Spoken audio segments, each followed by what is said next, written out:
Hey guys, it's Matt. Welcome back to Midnight Reality, which is the opposite type of video than what you saw yesterday with me hanging out car windows yelling at construction workers.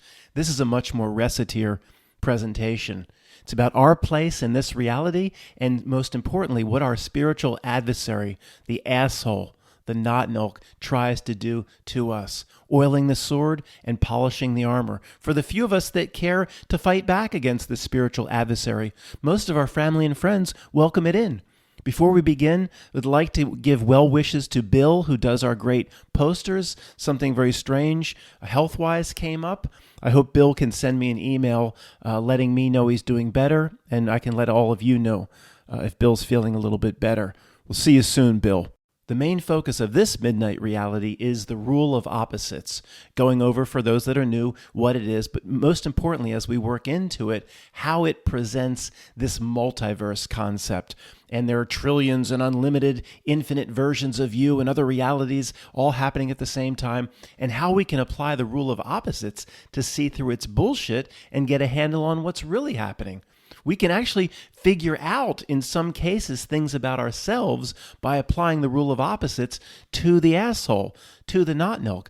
But if anybody's new, if a notion or concept or something that is trying to tell you about yourself, especially your place in this reality or your spiritual self, if it comes from that outer ring of reality, from the screen level, then we simply apply the rule of opposites, and we know basically then what's happening is the opposite. This is why it's called the rule of opposites. The example we've talked about countless times, of course, is how it presents death. How does it present death? Black veils, wear your black, it's dark, and movie after movie, presentation after presentation from the day we were born. It's sad, and everybody does what they are supposed to do at the funeral, and they cry. Oh boy. And the person, all the people around the casket at the funeral, for some reason believe that they're in the superior position. That's what's so, we talked about that after Violet passed. I found myself saying things because I've been brainwashed by the Notnilc since birth, as you have. Part of our whole practice here is getting rid of that brainwashing, turning that frown upside down, because it's a lot more incredible, this whole earthly experience, than the Notnilc would want you to believe. I found myself thinking certain things and saying certain things as if I was in the superior position to someone that passed, or to Violet. The people around the casket crying, they think they're in the superior position. The person that just passed looks back and goes, those poor sons of bitches are still on earth. That guy's going to get hemorrhoids next week. That guy's going to go into the hospital. This person's going to learn about loss. Being on earth couldn't possibly be the superior position from a hardcore learning perspective. It is. But think of it. Okay, so I don't want to have this whole 30 minutes on the rule of opposites as it applies to death. But if the Notnilc tells you how dark it is and wear your black veil and cry over the casket, then rule of opposites means that to die is the greatest thing that could happen to anybody. Every single funeral should be a celebration. Every single person around the casket should, I can't wait to get in there. They should be all, I can't wait to get in there. Well, we have things to do here. We have, family commitments. We shouldn't just be jumping for joy and can't wait to get in there. But you understand the rule of opposites. It's the greatest thing. It's not what Notnilc says. You can apply this to almost everything that comes from the outer screen. For those that are new, that's the rule of opposites in under 5 minutes. So far, the rule of opposites has never been broken.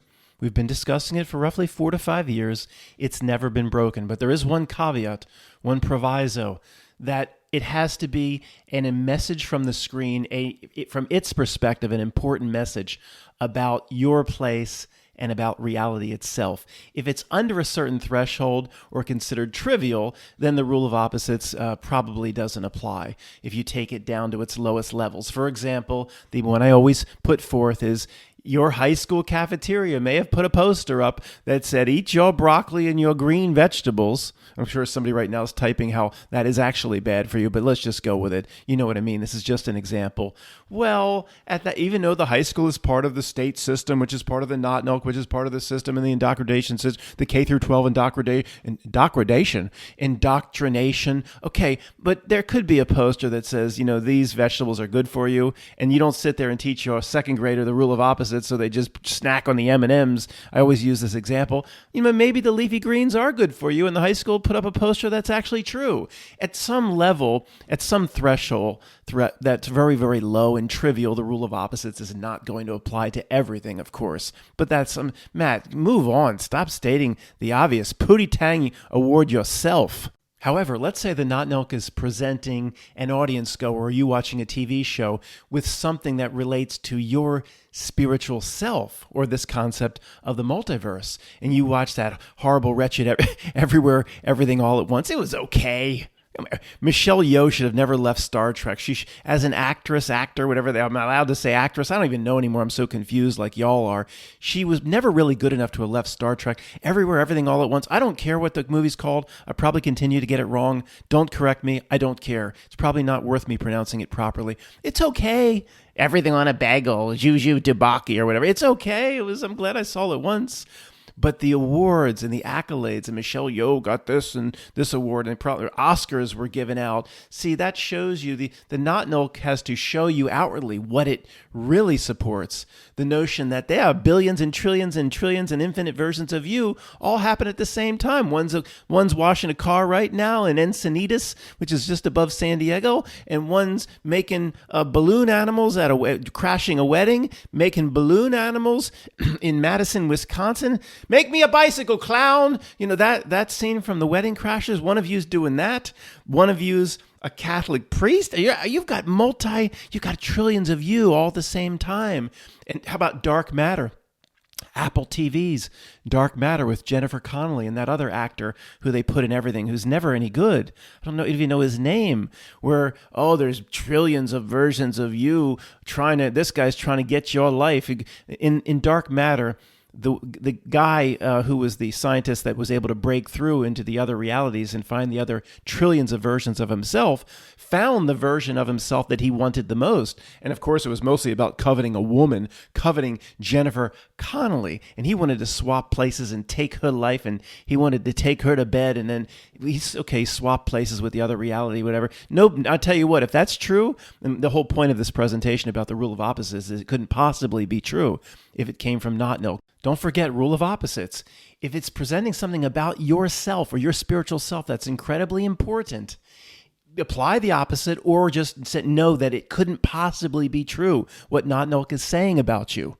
If there's a scientific version of me that found out a way to break into trillions of realities, I'm not worried. That version of me ain't coming to swap lives with me. I assure you, no way. I'm way down on the list if that evil version of me wants to swap lives with something better. I don't know if you saw Dark Matter, that's what it's about. This version of me has a better life. Look at my wife in this reality. This guy's got Jennifer Connelly. This guy's all happy. And of course, he takes that reality and he throws that other poor bastard himself. How could you do that to yourself?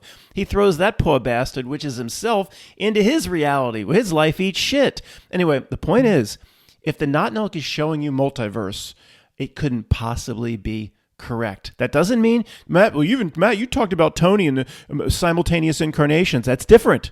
That's different. That is not multiverse. Rule of opposites, okay, it doesn't mean it's exactly, the Notnilc always has to present the exact opposite of what's happening. Okay, you have to, I have to call it something. I call it rule of opposites. It's not always the exact opposite of what's happening. It is with how it presents death, but that's just one example. Sometimes it's just a skewing. It's not 180 degrees different, but it's enough where it's there to throw you off. The notion of who you are and your place in this world, it's there to throw you off. And let's talk about this notion as it relates to the multiverse. And Doctor Strange and the Multiverse of Madness. And I remember making a video about the multiverse recently, but I really wanted to emphasize this notion as it relates to the rule of opposites, and then we'll just continue our conversation about the rule of opposites in general. Okay, one last time before we get a little bit more complicated. George W. Bush had no child left behind. This is no truther left behind. So, in summary, one last time, if the outer screen, through its television or movies or whatever, its official sources like Encyclopedia Britannica, whatever it may be, through its Wikipedia, $2, Matt, give me my two. It hasn't solicited me for a while. Hope it's feeling okay. It hasn't solicited me for a while. It's sitting on billions of dollars it just doesn't need anymore. And it's still going to pretend it's a pauper and try to get my $2 probably in a month or so. But it's generally been leaving me alone, Wikipedia. Thanks, Wikipedia. If it's telling you something important, again, it couldn't possibly be true. It couldn't possibly be the way things really work. So for the past 15 years, really ramped it up in the past 10 years, the Notnilc has been incredibly consistent with how it presents this concept of the multiverse in its movies and TV shows. And Matt, that's fantasy. The people sitting in the audience don't take anything away from that. Oh, really? Yeah, right. Showing the people in the audience over and over and over that there aren't 1,000 versions of you out there. There aren't a million or even a trillion. It presents infinite. I'm not going to say everywhere, everything. I'm sorry. I can't say everything everywhere. I'm going to say everywhere, everywhere, everywhere all at once. The dark matter, the infinite versions of you. It's slowly creeping into the collective mindset, watching the bad movies it presents about the multiverse. 1 trillion is a tiny number compared to infinite versions of you. Well, guess what the first message is to the subconscious? I mean, this is not that hard to figure out. If there are infinite versions of you, just Colin's speech, sorry to do a little stray. Colin's speech from Black Mirror Bandersnatch just popped into my head. He's like, one of us is going to jump. There are infinite versions of us, and the another version will just take over, and it's over and over again. Infinite. Well, if there are infinite versions of you, then you know what that says to your subconscious if you believe it, don't have your armor on? What you're doing here then is not just trivial, it's basically irrelevant. Unless you're trying to steal somebody else's reality and jump into the reality you really want, where you got Jennifer Connelly whacking you off in a coat closet and you're a kung fu expert like Michelle Yeoh, and that you can step in. Oh yeah, you can step into that reality that's just, it's happening right now. You just have to step into it. That's another thing actually our brethren has presented from time to time, which I think is bullshit. But if there are infinite versions of you, which is what the Notnilc tells us, then what you are here is it's less than irrelevant. It's less than an ant in a giant ant colony on a giant ant hill. It's nothing. You nothing, boy, girl. You just talk about insignificant. If there are trillions, there's not trillions of versions of you. Trillions a tiny number compared to infinite. Then what you're doing here is a trillions of times less than irrelevant. You might as well just crawl back in your hole and slam the door to your cave, because there's nothing here that you can do for yourself or your higher self. Or that's the message to the subconscious. Of course, is much more important to Notnilc than the message to the popcorn crunching part of the brain that thinks in English. It doesn't care much about that idiot part of the brain. The messages through the movies, it wants to get to the more powerful part, the subconscious, the unconscious mind, which says it's always about making you seem worthless, you're belittling learned helplessness.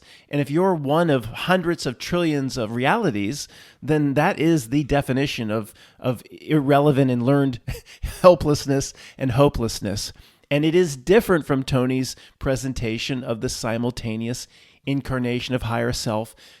Whether you believe him or not, again, you just, from the purpose of this presentation is to say, take what the Notnilc presents, the multiverse, and we just know that's bullshit, simply because the Notnilc is telling you that's how reality works. And it is also backed up in scientific books and texts and tomes like Stephen Hawking's 7 possibilities as to what the model of the universe, where one accepted possibility by scientists is, you've heard this bullshit many times, every time there's a major decision or something happens, even second by second, a new reality branches off. This is actually, I remember reading this in a Stephen Hawking book. That's when I believed he knew something. That's when I didn't know about Notnilc back then. I actually thought I'd learned something, if you can believe that, reading his bullshit. So right now I'm going to slap myself. This is a major event happening this morning for me. It's going to hurt. Ow! I hit myself partially in the ear too. That hurt. At that moment, okay, that was like something significant, or I could spill my drink or something. Then, according to scientists, not bullshit movies, but they're the same thing. I know a new reality just branched off. So there's infinite realities. Come on, sir. That is what both science and the Notnilc movies is telling us. So we know it's total bullshit. Tony talked about simultaneous incarnations. He didn't say there was infinite. He never told me if he knew how many there were. Higher self puts a few hundred of its little aspects of itself in material planes or material realities. Not bowing down to before everything what Tony said, but this is somebody might say, well, what's the difference between what Tony presented, simultaneous incarnations of higher self, and the multiverse? A lot. There's a big difference, because it put 100 or it put 1,000 or whatever it may be. Even it put 10,000 aspects of itself into material realities. That's tiny. That's one grain of sand on the beach compared to every grain of sand times a trillion if it's infinite. If there's 1,000, that's tiny. That the higher self or the spiritual aspect of you, according to Tony, let me present his side the best I can. I mean, if he was listening to this, he'd be upset at me that I got it wrong. Matt, you too stupid. He never thought I could understand what he was saying. I think I got it pretty good. Anyway, so 1,000, that's not much. It can still learn. Each little individual of the 1,000 could be extremely important. Like from Tony's concept, the simultaneous versions in material planes of higher self, and you are seeing through the trick of reality. Well, we've done that. We see through its trick. We see generally how it's trying to trick us up. I may be giving something very important to the spiritual aspect of me that I believe that is not here. I don't believe this consciousness and me speaking to you in English with the words that are coming out of my mouth. I don't believe this is all there is to me. That's my belief. But Tony said it's learning from you. It's learning from the stock. It has a stockbroker that chases it. Blip, blip, blip. It does its blips all day long, and then it goes snorts cocaine and runs around with women. It's learning from that as well. And we've talked about this. It's learning from everyone, but each one is important. What's that from the work? You special, you important. Each one is important to the higher self or to your God, whatever your belief set is. Each one is very important in the progression, in the learning, the triggered, in the learning. And not multiverse is infinite, and if it's infinite or a number of extremely, extremely, extremely high, then each individual is not important. That's the key difference in its multiverse bullshit. A few minutes ago, I mentioned the wedding crashers, or make me a bicycle clown. It just popped into my head. He said, "Who are you guys? Who are you guys at this wedding?" Well, we're Uncle Ned and Aunt Ginny's kids. And yeah, Uncle Ned. They couldn't be here, but they sent along their love. And the guy's like, "What? How could Aunt Ginny send along her love? She's dead." He's like, "From the grave. She sends her love from the grave," as Stephen Hawking does to this presentation. As Stephen, he wants me to accurately represent his bullshit concept that new realities branch off. Every time you miss the toilet, you spray a little bit, a new reality branch. That's him mumbling under the earth. You can't hear the words because he's under the earth. That voice box is down there. His voice box cannot get through that much soil. Stephen, I read your bullshit book. If you want to send your love from the grave, send it, but don't tell me I'm misrepresenting your bullshit book. I read it. Okay, every little event can send a different reality branching off. What a bunch of bullshit, Stephen. Why don't you get one of your little surrogates like Mitch Pikachu or Neil of the Grass Fed? Why don't you get one of your surrogates to debate me on this topic and take the side in the position of your book, sir? So to wrap up the rule of opposites as it relates to the multiverse, before we get on to some much more simple topics, we'll have much more fun with the rule of opposites coming up in a few minutes. If it says there's infinite versions of you, then your specific version is pond scum. It's worthless, infinite. You might as well just quit your job, whatever you're doing right now, stand up, turn the computer off, go wander into New York City like the urban cowboy and to try to pleasure older women. Like, what is it? Jon Voight. It's a great movie, by the way. If you haven't seen Urban Cowboy with Jon Voight and Dustin Hoffman, go quit your job and just wander into New York City, try to pleasure older women. Matt, you're not doing that older women. There is something wrong with you. I'm unsubscribe. Your life, according to the multiverse, your particular existence is irrelevant. Then you know what the rule of opposites tells us? What you are doing for the collective you, or even if it's just you don't buy that there's a spiritual part of you that's not here. Your existence in this place is extremely important. We know that 100%. Whatever you do here, whatever you learn here, 100%. Why? Because the Notnilc tells us the opposite. That's why. And the rule's never been broken. Matt, that was a little complicated. What are some simpler applications of the rule of opposites? I don't want to think very hard. I'm sitting out here in the Midwest. It's hot as shit. Oh, with my pina colada. I don't want to think that hard today, Matt. Got my feet up on the kiddie pool. It's like your pool, Matt. Okay, here's a simple one. We could just do this all day long. What does the Notnilc tell us about the nuclear threat of nuclear weapons? What does the Notnilc tell us? Oh, Kim Jong-un's Il's gonna get it. Then Uni's gonna get it. And then will they end up using a blank type of weapon onto Iran? Or what does the Notnilc tell you about the nuclear threat? Oh, the Cold War. Are you over 45? Oh, Brezhnev. Oh, Khrushchev. Well, you got to be older than that for the Khrushchev. But the Cold War. Oh, the Cuban Missile Crisis, and your aunts and uncles and your grandparents. We were this close. Little Matt, come sit up on my knee here, little Matt. Let me tell you about the Cuban Missile Crisis that happened before you were born. You're so lucky. We were this close to nuclear weapon annihilation. Look, Grandpa, you know about the rule of opposites, you son of a beach. Rule of opposites says if it keeps trying to make a presentation how the threat is so enormous, then the threat isn't enormous at all. The threat's either next to nothing or nothing. There you go. But Matt, are you definitively saying, I don't know, okay? I know nuclear energy, of course, we have the Limerick power plant up here, which might even provide energy to my home. The power plants, of course, I mean, it's goes without saying, that it produces through uranium-210 or whatever. It produces some sort of electricity via steam turbines. It really isn't that much more sophisticated than the coal-fired plants in the Titanic with steam. I'm not joking. These giant cooling towers of the nuclear plants. I told you this story. It's one of my favorite stories to tell of all time. Crystal clear blue day, low humidity. 80 degrees, was driving close to Collegeville, Limerick area, 422. That's the same highway that hasn't been resurfaced in 190 years. It's the same potholes from 46 years ago. Little raindrops all over I put the windshield. What? It's crystal clear blue. What the hell is this? I looked, is there a sprinkler that's gone astray over here? Or this guy sprinkling his lawn? Oh my goodness. The cooling towers from Limerick power plant produced the steam cloud. The cooling towers are so large, so massive, it produces real clouds, and it actually rained a little bit it wasn't, I wasn't afraid I was going to get radiated or anything like that. This is real nuclear power. On the other side, its presentation of the weapons, I would have to, you just say it.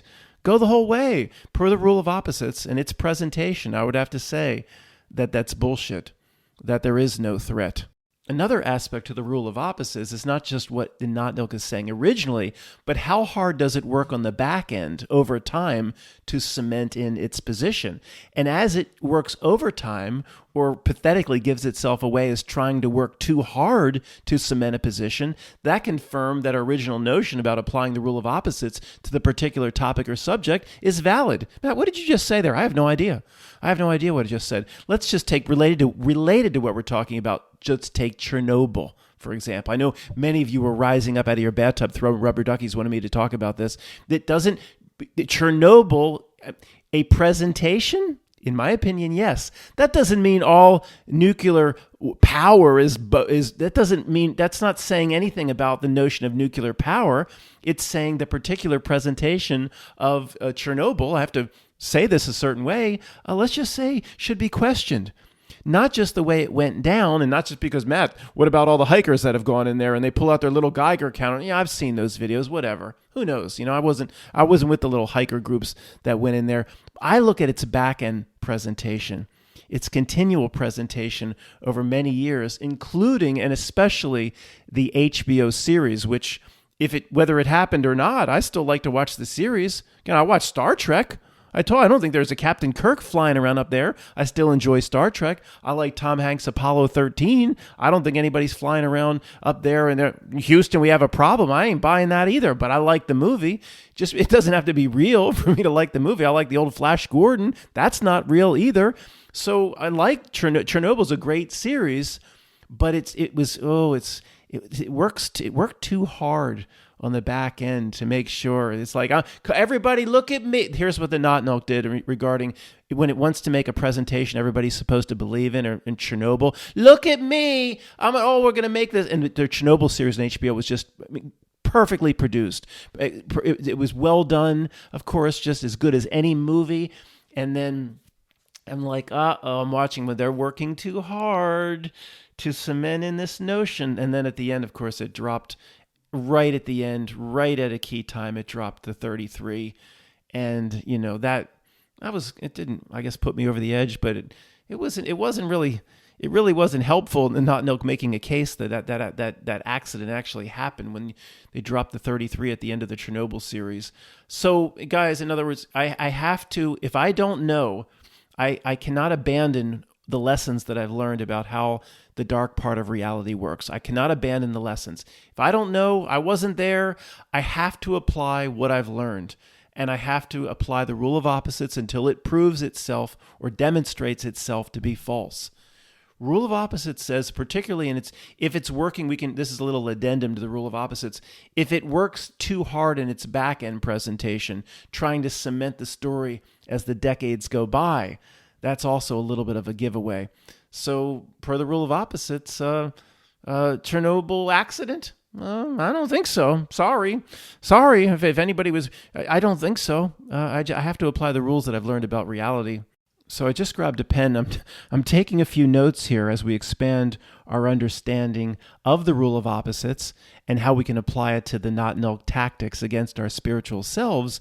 I don't know what I'm calling these, addendums or side corollaries or appendices. But it's called here, I've written down, the back-end false crutch. The back-end false crutch. And what originally came, I'll explain that in a moment. The Kennedy administration has more back-end false crutches than anything else I can think about at this particular time. So your grandfather told you how scary it was when you were a little kid and you got up on Santa Claus's lap. Let me tell you about the Cuban Missile Crisis. And the whole world was this close, and he put his fingers real close together, was this close to war and nuclear war with the Soviet Union. All the old folks, they told you, all the older folks believe every bit of it. They told you all about the Cuban Missile Crisis. Now let's look at this new offshoot appendix or offshoot corollary, the back-end false crutch. Has there ever been any TV shows or books or news specials or documentaries or movies about the Cuban Missile Crisis? Has there ever been any? A few million, a thousand things. What is it? Just popped up on, I don't think it's free on YouTube anymore. It was, and this is a false presentation. Even I can't watch it. 13 days. Isn't that about the Cuban Missile Crisis? 13 days. The back end false crutches on so many things that happened to the Cuban, to the Kennedy administration, go hand in hand with our understanding of the rule of opposites. If it's continuously over the decades, forget the Cuban Missile Crisis, just go right to Dealey Plaza. Exactly. If there are thousands of books on the back end and thousands of TV shows and thousands of documentaries and several major movies all supporting via the back end false crutch of things that supposedly happened, then rule of opposites comes in. That means I don't buy one bit of it, sir. And what's so incredible about how the Notnilc does business, let's just continue to focus on the Cuban Missile Crisis. There's 10 other aspects of the Kennedy administration that we could have the same exercise on. everybody that wrote the book, everybody that does all the documentaries, all the investigative reporting, they're not in on it. They don't know. They believe in every bit of it. Almost everybody in the government at the time, in the military, in the Joint Chiefs of Staff, they believed in every bit of it. How you would think there'd have to be a small group somewhere that knows it's BS, but that's what the evil genius of what we're dealing with here.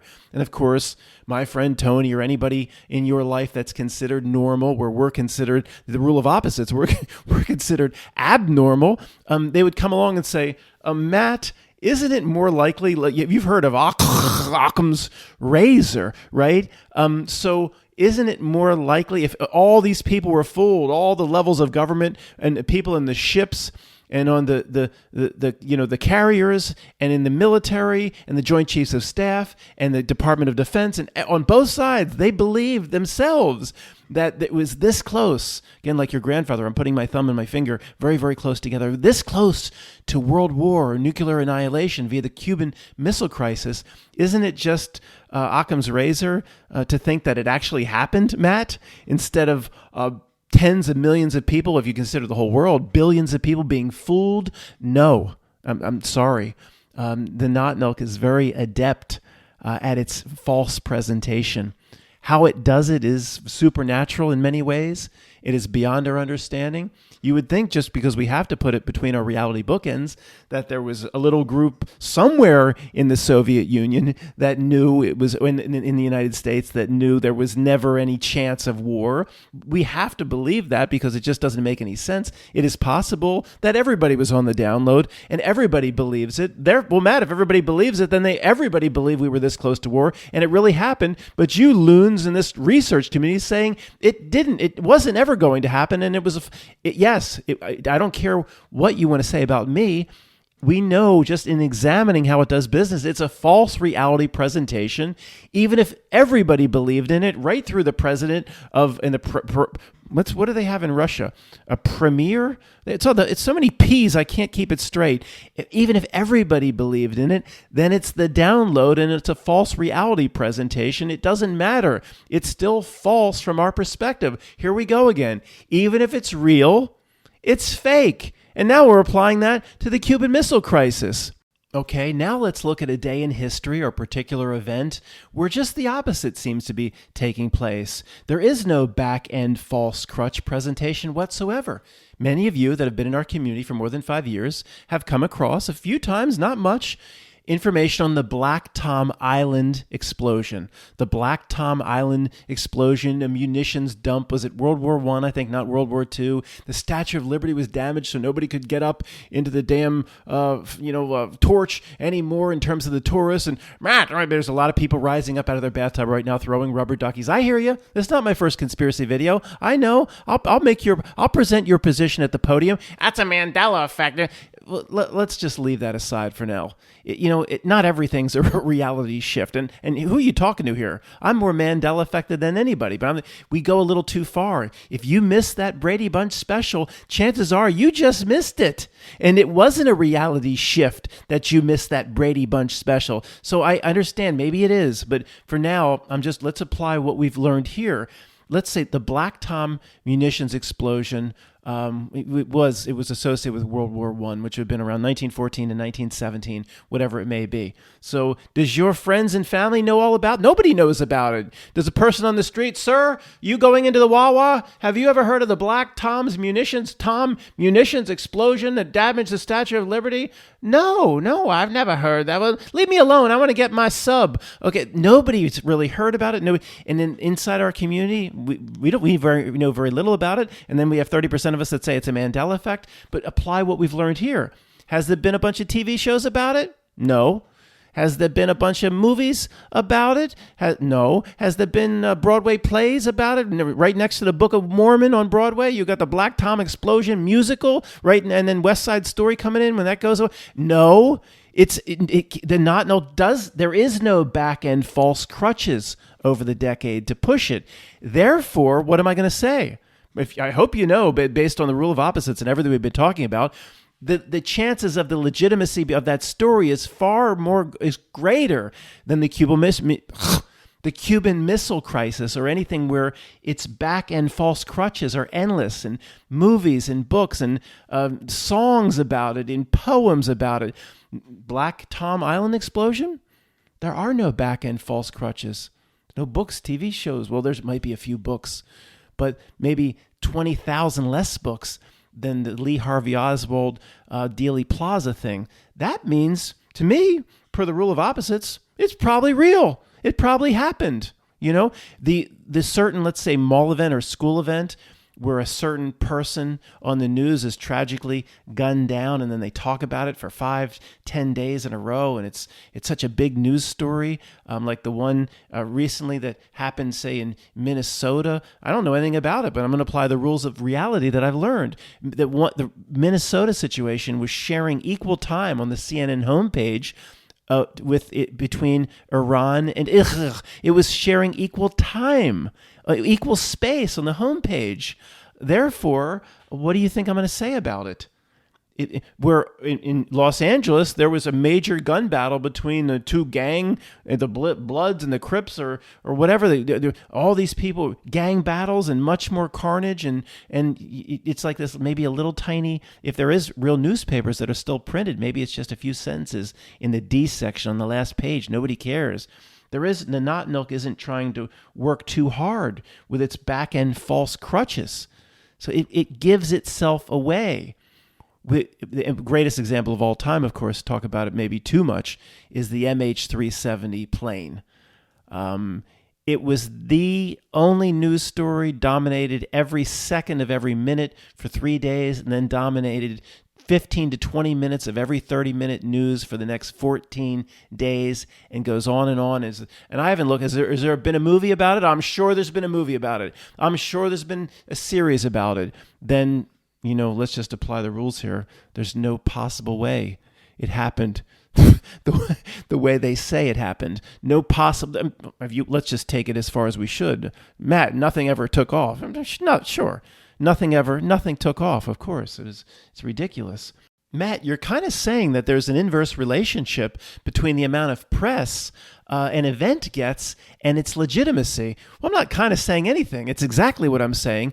Now, this rule could be broken from time to time. I mean, it's really ignorant to say every single time these axioms apply, never broken. In general, though, this is how the screen reality works. I'm sure there's a few things we can think of where it's a legitimate news story that deserve to be on the front page or the front homepage of a website or whatever, and talked about on Aaron Burnett, out my back, or whatever. It deserves it, I guess, but there's a few. So it's not a 100% axiom, but in general, sure. The bigger the news story, at least in the way reality works now, reality has evolved and morphed. Don't even try to think of this reality metaphysically of what existed in 1980 or 1920. It's different. It's metaphysically different, especially in this new millennium, new century. In terms of how reality works now, it's a inverse relationship. As the news item and it's the way it's talked about on the street and talked about with your family and friends, and how much of Aaron Burnett out back it dominates, then it's an inverse. Then the more it's talked about, the less real it is. And maybe that's in this reality, that could be an axiom. Here is another example that just popped into my head. It's kind of like the Black Tom Island explosion maybe is a proof on the other side of the spectrum. Have we ever heard about presidential two asses in a nation? Has there ever been a book or a movie about Dealey Plaza? How about Lincoln? Have you ever heard? Many of you aren't aware what happened at the Ford. That is a Mandela effect. Ford's Theater to Lincoln. This is all new to you. John Wilkes Booth. They love the three names. They love the three names. It's like this sounding it out. Lee Harvey Oswald, but it's three names. John Wilkes Booth, three blind mice, Lee Harvey Oswald. They love three names, okay, it's not the same syllables, but you've heard what happened to Lincoln, right? That was a big story. How many of you have ever seen all the movies and have read the books and seen all the HBO miniseries about the assassination of President McKinley? bot, President McKinley. And my grandfather, he tried very hard to link us. He tried to research it. I called him Granddad. Granddad, would you come back with it? He says, I can't link us to President McKinley. He tried so hard to try to link us as a family to President McKinley. It's not that uncommon of a name. I mean, it's not Smith either. It's not Jones. Anyway, so there was it 1901? I don't even know. I mean, 1900 or so. It was 1901. People are like, Matt, the date itself. Okay, let's just leave that aside for now. I don't know. I don't. It might have been 1901. It was. I'm not sure. I'm not going to look it up. But there's been no bestsellers. I'm sure it's somewhere it's been covered, but I'm not talking about that. And I know somebody crying out and rising up out of their bathtub, throwing rubber duckies. Matt, well, President McKinley is 1/1,000,000th of the fame of Lincoln or of Kennedy. Well, it's still a president of the United States, and the two asses in a nation aspect of Kennedy and Lincoln, and why the Notnilc pushed that so is one of the primary reasons for their fame, if not in some cases the primary reason. So the Notnilc, because it's two asses in a nation, could have done the same with President McKinley. Therefore, there ain't no big specials. There ain't no HBO specials. There are no Oscar-winning movies. There are hardly any books. Very few people in the street would even know about it. They wouldn't even know President McKinley anyway. But they wouldn't even know about the event. And then, he was shot, but then a few days later, he passed. So it's still two asses in a nation. Therefore, what am I going to say based on what we've been talking about here? The chances of it being legitimate are far greater. I'm not saying it's 100% legitimate, am I? Don't put words in my mouth. The chances of it being legitimate are thousands of times greater than the Notnilc events with the Backend fake crutches, where we have thousands of books and movies, and we've heard it as a kid. And Lincoln Two, yeah, of course. Why would I buy? Why wouldn't I put that in the same category as Dealey Plaza?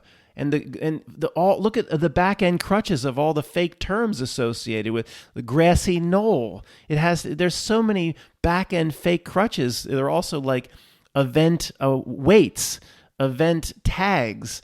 So the story can be artificially carried through time like a Humpty Dumpty or a stuffed Lenin forever. I don't think I can mention grassy knoll without talking about how ridiculous the insertion of that word was into the vernacular, whatever that means, or vocabulary of the American populace. Black Tom Island explosion event? No back-end fake crutches. Nobody knows about it. That's probably happened. It's probably real. Sorry, Mandela-affected people. The two asses in a nation of President McKinley. Nobody knows about it. No movies. No Kevin Costner. It probably happened. I mean, I have to. That's the way I study reality. For each individual event, of course, I might be wrong about this. And of course, the first grade truther, everything has to be fake to the first grade truther. There's no possible way. There were no guns in America in 1899, 1900, 1901, 1902. There were no the Wild West. There was no guns, and nobody could have possibly. And the security was so perfect. The first grade truther, everything has to be fake. And I go pretty far, don't I? I mean, I go farther than most in terms of saying this Notnilc presentation's bullshit. But to the first grade truther, just if you don't say everything is fake, then you're not one of us. So he's not one of us because he's suggesting. Do you believe the gall of this fake truther charlatan? That he's suggesting that the McKinley Two asses in a nation, President McKinley, could be real. He's not one of us. To the first grade truther, everything has to be cake in a lake. And what's the basic presentation of this channel? Like 90% of everything is. It's a false reality. But I'm applying what I've learned about reality. Does it have the endless false crutches on the back end? Okay, just something to think about. Now, from my perspective, once something becomes a rule of reality that's never been broken, I must continue to apply the rule even if the application of the rule doesn't really make sense to start with. And I'm going to continue to do it until the rule itself proves to be false, or at least it has some holes in it or some blanks in the armor. You can't say that anymore. You're fired from ESPN. talking about Jeremy Woo. You can't say blanks in the armor. You'll be fired from ESPN when he starts missing his 3-pointers. You remember that bull crap? Anyway, so let's talk about something like the war against smoking. And I'm not going to come out here and say it's good for anybody. Just give me a minute. Give me a moment, sir.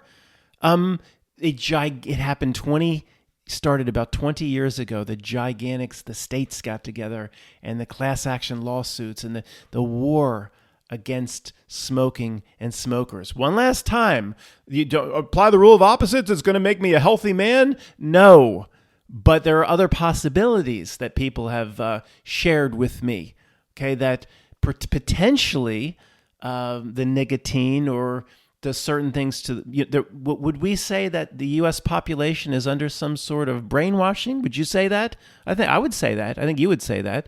Would you say it could be like considered a download or a frequency or a mind control? Or yeah, we would say that, right? So maybe there's something in those things, the nicotine or whatever it may be, that makes the frequency or the brainwashing harder to administer. You understand? I have to be very careful the way I talk about it. You understand what I'm saying? Okay, doesn't mean it's healthy, and you gonna smoke. Matt, is that why this channel seems to be associated with Peter Stuyvesant? First off, it's not associated with Peter Stuyvesant. I guess that cigarette brand really does exist in other parts of the world.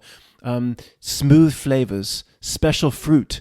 I don't think it's sold in the United States. No, we just do the Peter Stuyvesant thing is not related to what I'm talking about now. You've been setting this up for months, Matt, with Peter Stuyvesant. No, it's just fun what we do with Peter Stuyvesant. Smooth tobacco, special fruits. No, I can't even say that. I think I said it on free voice. I can't say it. Anyway, there could be something in there that people can see through the bull crap. Who knows, right? See through the brainwashing, overcome the frequency, the download, the mind control. Who knows? But to me, I apply rules that have never been broken. I must apply and not say, well, I'm not going to apply rule of opposites in this case because that just doesn't work. No, I have to apply the rule and try to figure out on the back end. So the war against cigarette smoking and absolute war. It's up to $92 a pack, I think, in some states. In California, it's $420 a pack, I think. There's a reason for that. And if you think the reason is there's people... I'm laughing about it before I can even say it. You think there's people in government that care about health. If there's anybody listening to words coming out of my mouth that thinks it's because people care about health and well-being... well, you're pretty new here, and you have a lot of work to do. It has nothing to do with that. Therefore, rule of opposites. Why was there such a war against smoking? We'll talk about it some other time. Thanks for listening.